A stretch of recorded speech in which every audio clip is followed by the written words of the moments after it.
का जन जन तक उनकी जो मुख्य उपलब्धियाँ हैं उनको पहुंचाने के लिए एक महासंपर्क अभियान हमारे जो संगठन के द्वारा एक योजनाबद्ध तरीके से आगे बढ़ाया जा रहा है। ये उसी का एक हिस्सा है कि आज हर लोकसभा के अंदर लोकसभा के स्तर की रैलियाँ उनका आयोजन हो रहा है, जिसके अंदर हमारे केंद्रीय स्तर के जो नेता हैं, उसमें मंत्री हैं, वो सब उसके अंदर शिरकत करें। कांग्रेस पार्टी के नेता काफ़ी समय बाद एक मंच पर दिखे और कहीं ना कहीं सरकार बनाने की बात कर रहे हैं आने वाले विधानसभा चुनाव में, किस तरह देखते हैं? देखिए,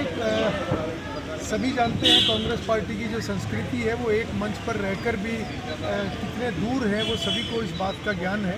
और हमारी शुभकामनाएं हैं वो अपना विपक्ष का रोल करें, ठीक तरीके से करें। मगर भारतीय जनता पार्टी ने जिस प्रकार से 9 वर्षों में और हरियाणा प्रदेश में 8.5 वर्षों में जिस प्रकार से व्यवस्थाओं को बदलने का काम किया है, जिस प्रकार से आम जन के लिए, हर वर्ग के लिए योजनाएं बनाने का काम किया है, और जिस तरीके से एक पारदर्शी शासन, पारदर्शी व्यवस्था बनाई है, मैं समझता हूं कि आज समाज के हर वर्ग को उसका लाभ मिल रहा है। और बहुत से ऐसे नए कदम भी हमारी भारतीय जनता पार्टी की सरकार ने, चाहे वो केंद्र में चाहे वो प्रदेश के अंदर है, ऐसे कदम भी उठाए हैं जो आज तक व्यवस्था बदलाव के नाते किसी भी सरकार और किसी भी राजनीतिक दल ने अपनी सरकार में रहते हुए वो प्रयास नहीं किया। आम आदमी पार्टी लगातार अपना संगठन बढ़ा रही है और उसके साथ कहीं जहाँ भी कोई प्रोग्राम होता है वहाँ विरोध करने वो पहुँच जाती है। देखिए, विरोध करना विपक्ष का एक कर्तव्य भी होता है, मगर जहाँ तक सवाल है कि विरोध किस प्रकार का हो, विरोध हमेशा एक स्तर का, एक किसी स्तर को मेंटेन करके विरोध होना चाहिए। और मैं समझता हूँ कि आज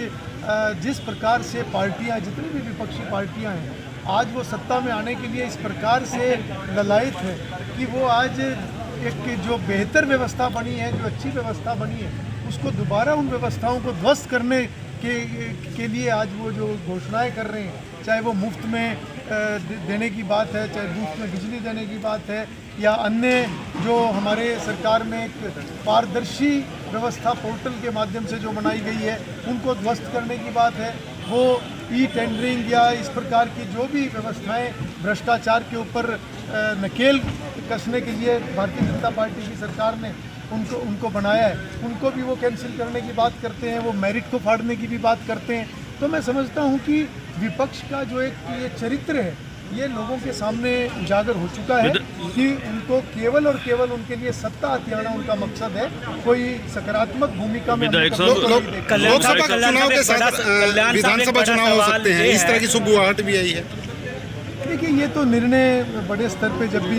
चुनाव नज़दीक होगा तो ये बड़े स्तर पे ये निर्णय लेने की बात होती है, तो इसके बारे में तो अभी कुछ नहीं बताया जा सकता। हरियाणा सरकार के साल से ऊपर विधायक साहब, एक बड़ा सवाल ये है कि लोगों का जीतते जी वोट ले लिया जाता है और वोट के चक्कर में काफ़ी चीज़ें फ्री दी जाती हैं, लेकिन शायद हरियाणा की सरकारी अस्पतालों में मरने के बाद कफन तक नहीं दिया जाता 2 मीटर।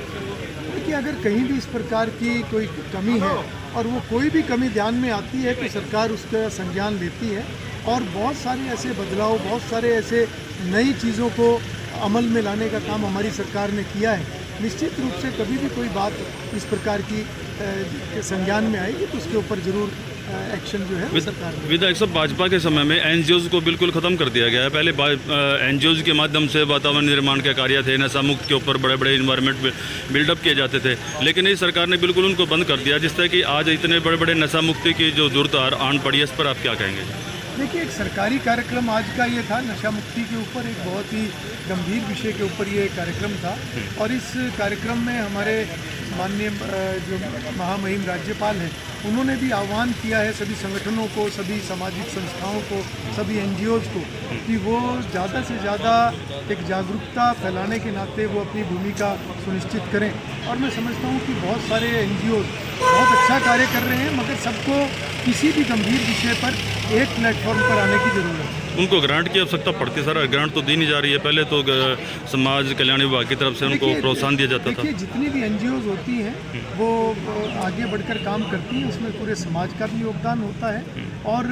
कहीं ना कहीं जो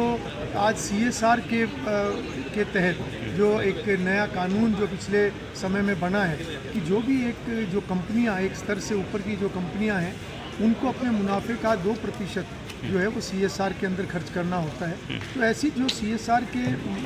तहत जो कंपनियां खर्च करती हैं वो भी राशि NGO के माध्यम से ही वो खर्च होती है। और उसके अलावा भी सरकार का जो डिस्क्रिशनरी कोटा, चाहे वो मुख्यमंत्री या सांसद या मंत्री गणों का होता है, उसमें से भी बहुत सारी संस्थाओं को समय समय पर ग्रांट मिलती है, जो भी अच्छा काम करने वाली संस्थाएं हैं। तो मैं समझता हूँ कि आज अच्छा काम करने के लिए लोग आगे आएँ। धन की कमी कहीं पर भी अच्छा कार्य करने वालों के लिए नहीं है। Thank you sir.